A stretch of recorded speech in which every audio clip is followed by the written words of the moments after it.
Hi guys. So I know it's been a while since I've done a podcast episode or face-to-face YouTube video. I've been taking some time to myself at the moment because I've had some big life changes, and that's okay. But what I'm here today to talk about is Dyslexia Scotland's Dyslexia Voice for the Spring, because it specifically talks in the spring edition about being a change maker.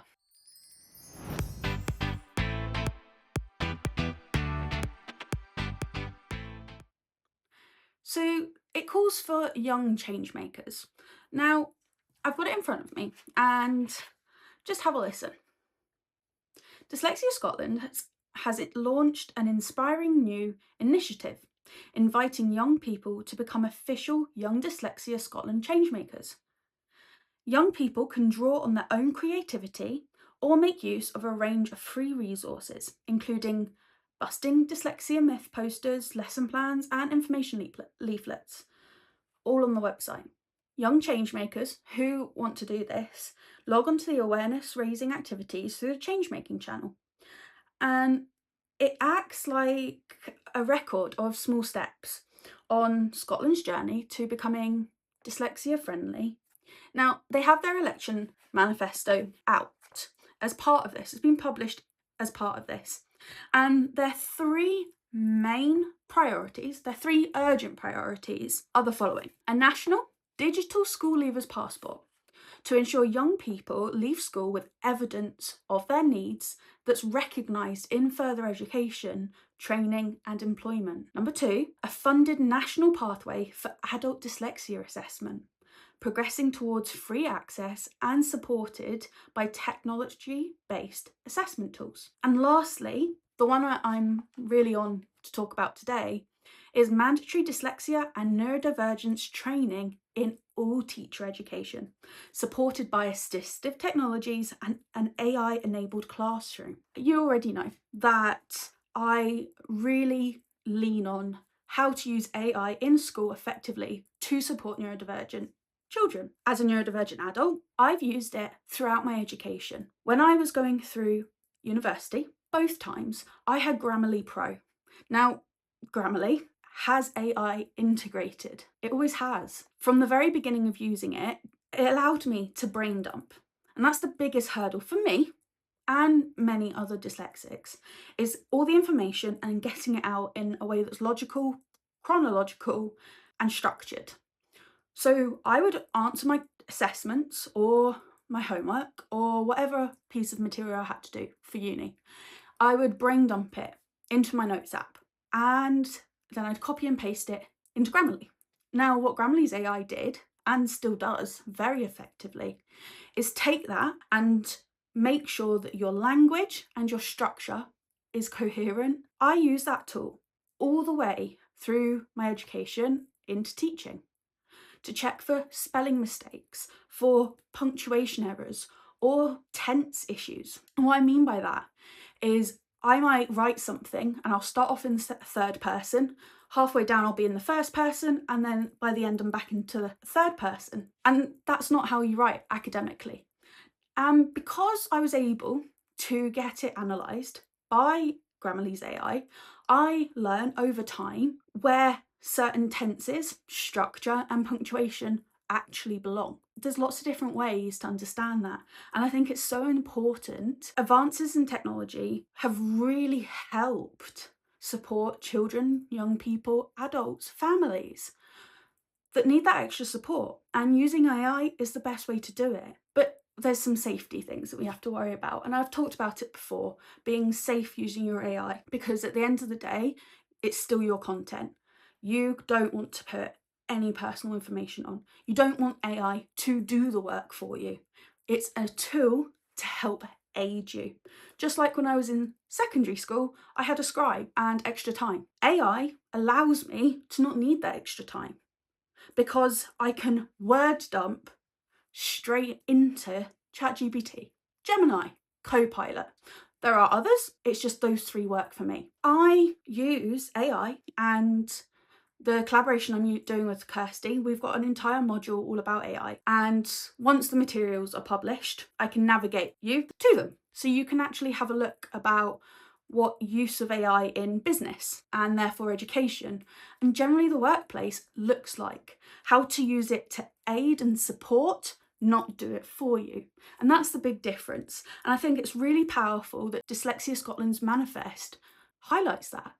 It's an urgent priority, that's their words, urgent, to make sure teachers know how to use assistive technology and AI tools in the classroom. It is a big worry, I know, from speaking to people at school and their thoughts of AI. They are worried, rightly so, that children are going to stop critical thinking. They're not going to put effort into their work because they know AI can do it for me. And that's where understanding the role as an educator is teaching children in the classroom or in your own life.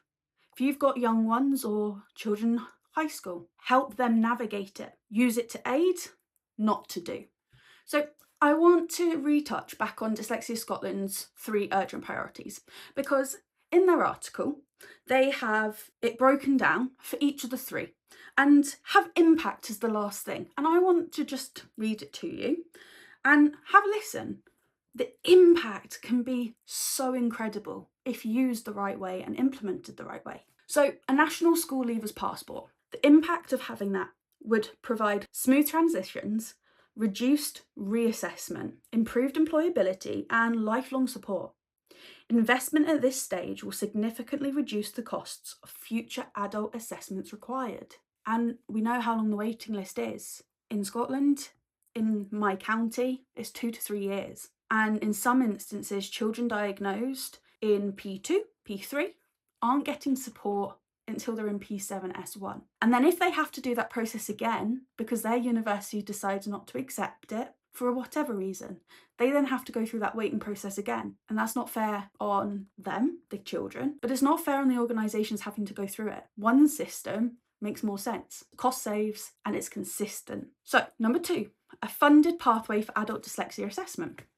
And the impact of this will be clear identification, better employment outcomes, improved well-being, and reduced inequalities.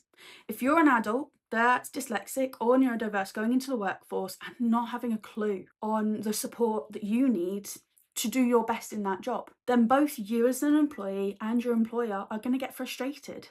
Really frustrated, and I can speak about that from first experience, because until the last year I didn't know what reasonable adjustments look like for the dyslexia, for the autism, and then both together. It's really important. So it's lovely to see that Dyslexia Scotland's highlighting that as one of their urgent priorities. And then the 3rd one, the managed teacher training in dyslexia and neurodivergence. The impact of this: early identification, better class support, reduced attainment gap, and more confident teachers. Now I know those are a lot of jargony words, but basically what it's saying is if the teacher has the skills and tools to support young people in the classroom on their own, they are then able to request help that they're more likely to get because the teacher has that knowledge and can identify what it is each child actually needs.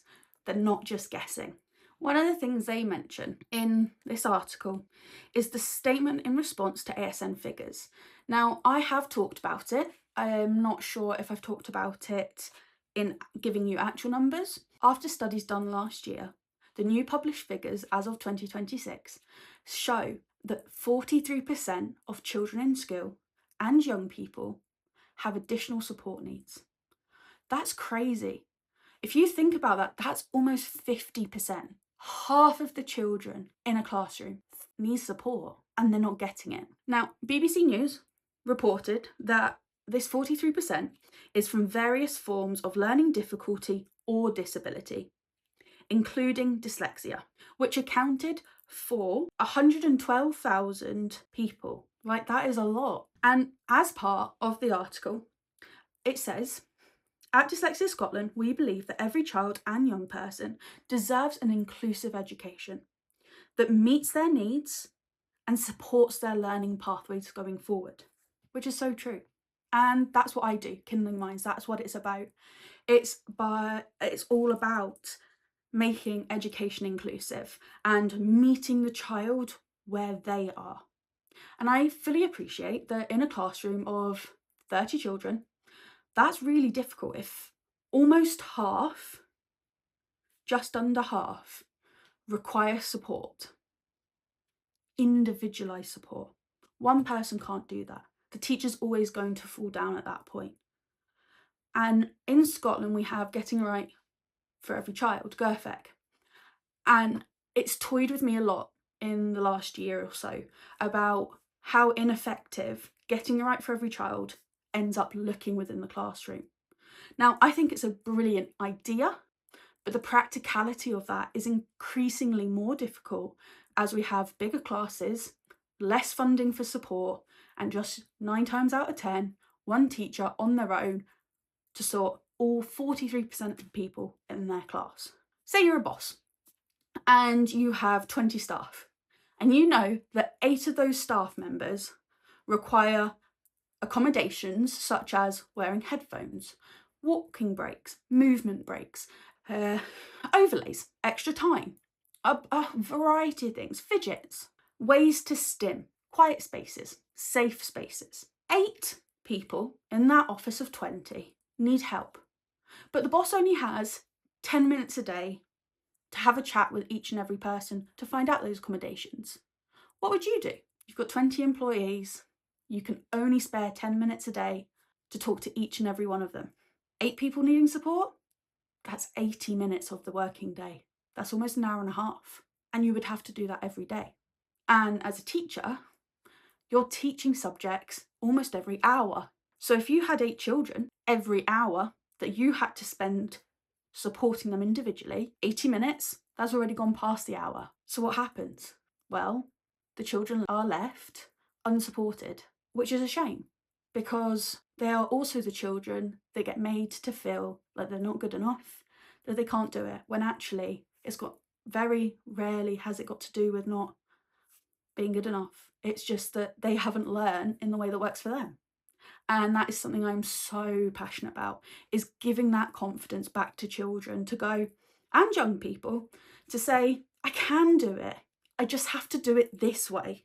Or I can do it, but I need this in order to help me.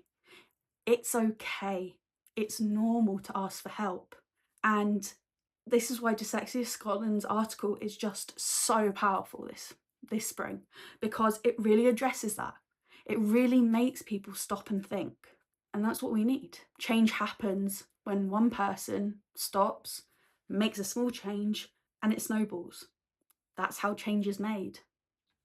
Now, I want to leave this video with 2 things. If you struggle with dyslexia and you're in the workforce, Dyslexia at Work podcast, run through Dyslexia Scotland, talks about lots of different issues.